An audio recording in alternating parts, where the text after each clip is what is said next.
Ladies and gentlemen, we are back. We are so back. The UFC is back in 13 days. UFC 324, Paddy Pimblett versus Justin Gaethje, and the drama has already started to follow. We're now in full force, and we've got some beef. We've got some beef to pick apart. Unexpected beef, completely out of the blue. And that's what we're going to be getting into in today's video. We're going to be breaking down some conversation, some back and forth on Twitter and social media between one Paddy Pimblett and Daniel Hooker. Now, it all started off when Paddy Pimblett went onto the MMA Guru's YouTube channel 2 days ago for an interview where he was previewing his upcoming fight and just having a general chat. During that conversation with MMA Guru, Paddy Pimblett was talking about Justin Gaethje and the fact that people were discrediting the fact that he's going to be facing him for the interim lightweight belt. And he made some comparisons. He made some comparisons to kind of soften the blow a little bit here, and he was talking about Dan Hooker in reference. And part of the point that he was making is the fact that people still see Dan Hooker as a relatively high-touted fighter in the lightweight division. You know, he did just lose to Arman Tsarukyan, but prior to that, he beat Mateusz Gamrot, who myself, along as well as many MMA fans, see Mateusz Gamrot as a very, very underrated fighter. The real BMF of the lightweight division. And in this conversation, one of the main points that Paddy was making is the fact that people see Dan Hooker as a contender, still up there. However, people are not given the same treatment to Justin Gaethje. And he mentions the fact that Justin Gaethje is just 2 years older than Dan Hooker. Now, if he were just to leave it there, that would have been fine. But we're going to get into what he was saying. And we're going to just jump straight into it, and we're going to pick it apart from there.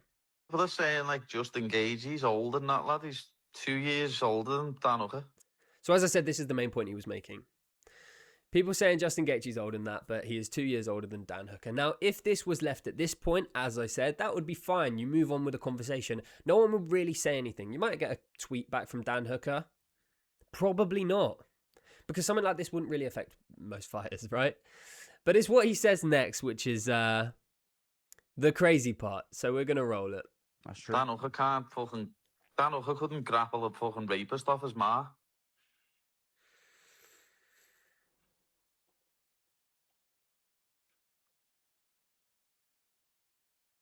So yeah, Dan Hooker couldn't grapple a fucking off his ma. I'm not going to say that. I'm not saying that.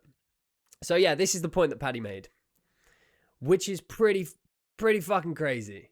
Oh no, man. And you can see the reaction. Okay, strong statements about Dan Hooker. Very, very strong statement from Dan Hooker there. And he is right. That is I mean, it depends how you look at it. Scouse people have a very interesting sense of humor. I get it because I'm English. A lot of people don't get it. And I don't know how someone from New Zealand is going to interpret this form of humor.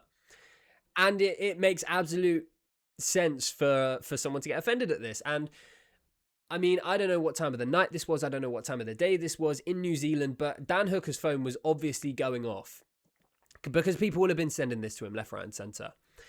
And from that point, obviously, Dan Hooker would have responded, and Dan Hooker did respond. And he sent a tweet out that said, very simply, "It is on site, you fat bitch."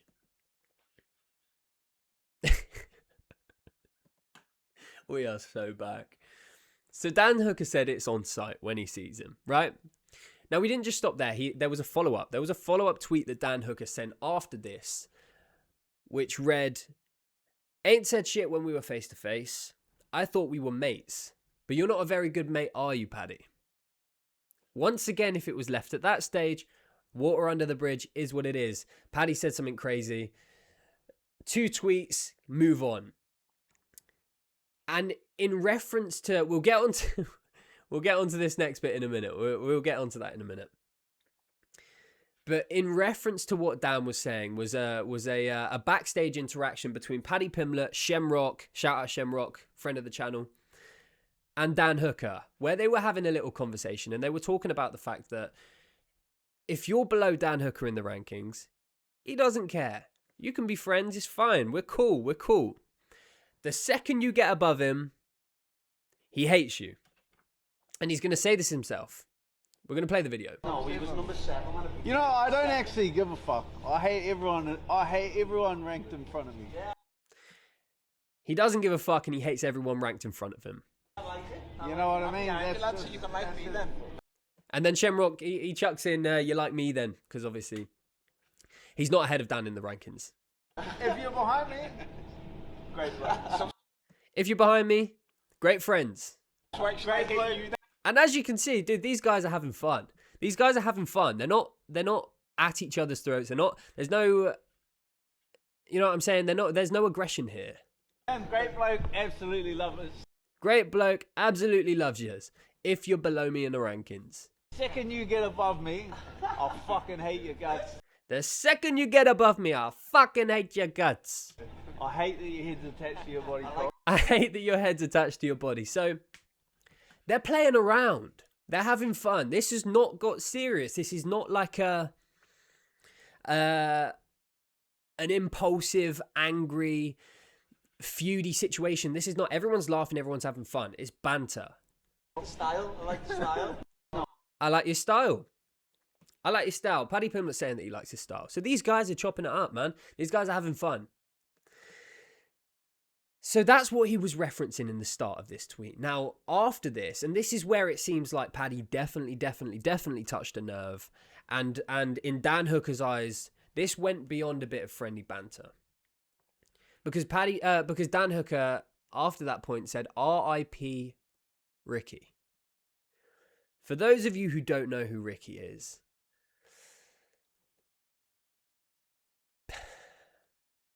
this is where it gets deep.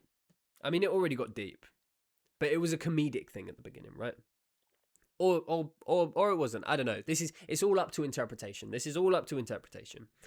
Paddy Pimblett's reference to Ricky relates to the tragic unaliving of his friend Ricky in 2022, which led to Pimblett's powerful post-fight plea for men to talk about mental health during his UFC London victory over Jordan Levitt, urging men to speak to someone rather than suffer in silence, a message that resonated widely and increased help seeking. Now, this is where it gets a little bit dark, because the question here is, what's over the line, right? What's over the line? What is too far? What's not far? Where are we sitting in this situation? And that's where I would like you guys to sort of let me know in the comments, because I don't know where you guys are from, whoever's watching this video, and I don't know what your level of banter, camaraderie, or whatever this is that could be sort of misidentified here. So let me know what part of this you think was over the line. If you didn't think any of it was over the line. Someone who didn't necessarily think that this initial statement from Paddy Pimblett was over the line was our good friend Michael Bisping. Now, Michael Bisping made a video almost straight away after. Basically, we're not going to play the video. We're going to look at the quote that he said. But he basically gave his opinion on the situation, his opinion on what Paddy said. Being a fellow Brit, also understands to a certain level the humour involved. And during this video, Michael Bisping said this. He was trying to explain how bad Dan Hooker's grappling was. And he used kind of an unhinged analogy. True. And he's getting absolutely murdered online. Also true, also fair. Now, I am not going to defend Paddy, but I am going to kind of defend him, if you know what I'm saying. He said that the grappling was so bad that he could not stop an attacker going after his mum. You've got to be careful with what you say on YouTube. People are saying that it is out of bounds and off limits, and have some respect. People are really going after Paddy for this, and obviously Dan Hooker came out with a valid response as well. Now, this is all fair. It all makes sense, right? And then he added, he was just having a laugh. And a lot of people are shocked by this. He is a lad from Liverpool, where they do have a great sense of humour, but it can be a little cutting and a little dark. I'm not defending the fact that he brought up Dan Hooker's mum, because he should have not done that. But in the context, it was not that bad. So there we go. That Michael Bisping personally doesn't think it was that bad, what Paddy said. He never said anything too bad, and he was basically talking about Dan Hooker's grappling. Dan Hooker was every single right to be as pissed off as he is, given what Paddy said. The gloves are off and all is fair in love and war. Now, what do you guys think about this? Do you agree with him? All is fair in love and war? Because these guys aren't even in war, right? These guys are not scheduled to fight. These guys are probably not going to fight. If you look at the scope of the lightweight division, Paddy's fighting for the interim belt in 2 weeks' time. Less than 2 weeks' time now. 13 days. I cannot fucking wait. We're so back. But even if Paddy loses that fight, Dan Hooker coming off a loss to Arman Sarukian, without this beef and this drama, they would definitely not be fighting, right? Most likely. However, you never know after this. If Paddy loses, they might do it. But in reality, it doesn't make sense. The fight doesn't make sense outside of this exchange that has been going on over the past couple of days. So, the comment where he said all is fair in love and war, I don't know about that. I think when you're scheduled to fight each other, it's a bit different when you're at the press conferences, when you're trying to get under each other's skin, when you're trying to chop it up, then it makes sense. But so like I said, that's what Bisping had to say. Now, from that point, Paddy replied. Paddy replied because obviously it's going to be a back and forth, and Dan Hooker's not going to mention his friend Ricky, who unalived himself tragically. I believe it was a few hours. I think it was a few hours prior to his fight at UFC London against Jordan Levitt, which is crazy. And he said, in reference to the link up that they had behind the scenes, thought we couldn't be mates because I'm ranked above you. Laughing face. You took a hypothetical joke about how bad your grappling is, and you responded by talking shit about my mate who unalived himself. Now that is the lowest of the low, and on site is fine by me. You are utter dog shit at fighting. Now it's really heating up at this stage. These guys really don't fucking like each other. I know Paddy's putting laughing faces, but this is a very deep topic to be talking about, right? This is a very deep scenario that we're kind of immersed in with these two. And obviously Dan Hooker replied after this, a joke about my mother being her. I could never tolerate that type of disrespect, which is absolutely fair. This was a Dan Hooker caught astray during an interview. So he's every right to be pissed off. It makes sense, right? It makes sense. And then MMA Guru chimed in on it. Obviously, it was his video, so he's got something to say about it. Both went far with it, but one's a real situation and one's a made-up example of a worst-case scenario. One thing to bear in mind is obviously MMA Guru is, I don't know about friends with Paddy Pimblett, but they've chatted multiple times during videos. They've had multiple interviews at this stage. So we've seen Guru. I think Guru went on the Aiden Ross's channel, on his stream yesterday, I believe, and he was saying he's Team Paddy. So let that be known. Both went far, but one's a real situation and one's a made-up example of a worst-case scenario. Like, a more harsh and bad taste, quote-unquote, couldn't grapple if his life depended on it. And then he said this all started because of that Shamrock. Let it be known. Now, Shamrock's catching strays here. It's so funny. He's the real bad guy here. And then from that point, we had Shem chiming in as well. He said he loves Dan, but he's Team Paddy, obviously. So it's on site now. So we've got all of next gen going after Hooker here, dude. Paddy threw him under the bus in the interview. And now we've got all of next gen going after him. We are so back. We are so fucking back. I'm so glad that dude, this Christmas period break in fights, it's been tough. We've had a lot of cooped up aggression, and it seems like these guys are getting it out. And what gets even better, we've not only got Shamrock and Paddy, but we've got another Scouser enter in the mix. We've got the next fighter in the Royal Rumble of the Paddy Pimblett versus Dan Hooker fiasco situation, whatever you want to call it. Our boy Darren Till's popped up. Simple. Dan Hooker is a piece of shit. Straight up. Straight up. So, Well, from anyway. what Paddy said, Dan replied, we've had a long string of back and forths, and now we got Big Darren Till chiming in. And as that, Dan just responded with, what would you do? What would it take? What would you do, Darren? And that is the point that we're at today. That's the point that we're at right now. That is, I believe, the most recent point of correspondence between the 2, 3, 4 of them, all of the guys involved in this sort of back and forth.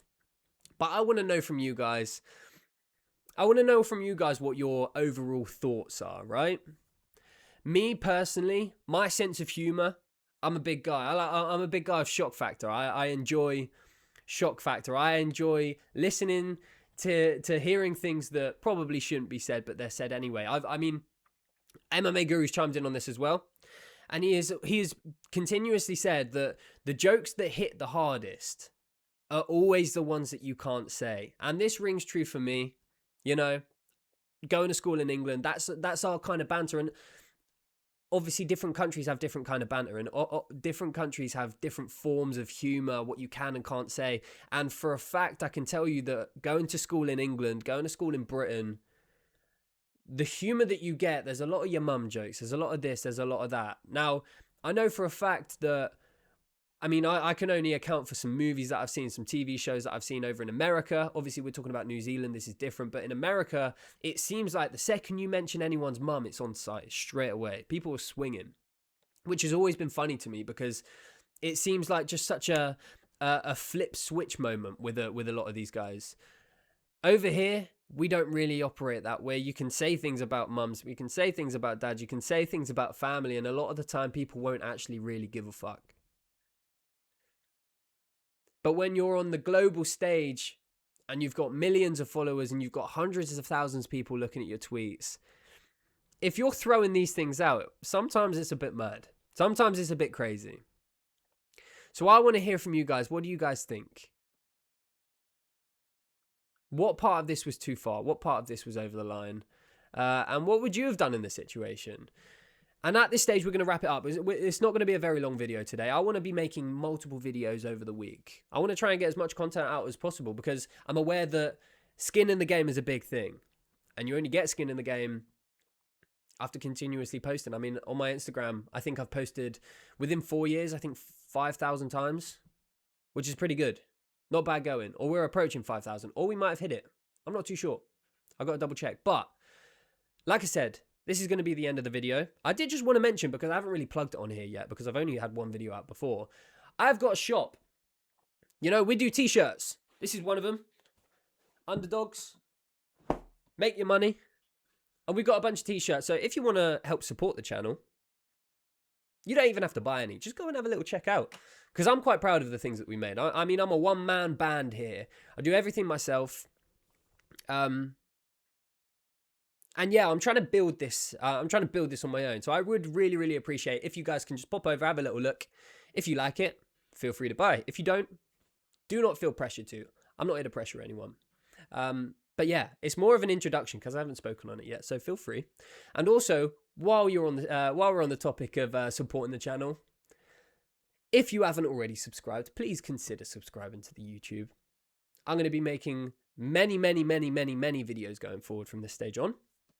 And I'm going to be, hopefully, meeting you guys a bit more in the comments and interacting with you guys and being able to speak to you a little bit more of a one-to-one. I know I'm not hearing from you guys personally, but this is a bit more of a one-to-one.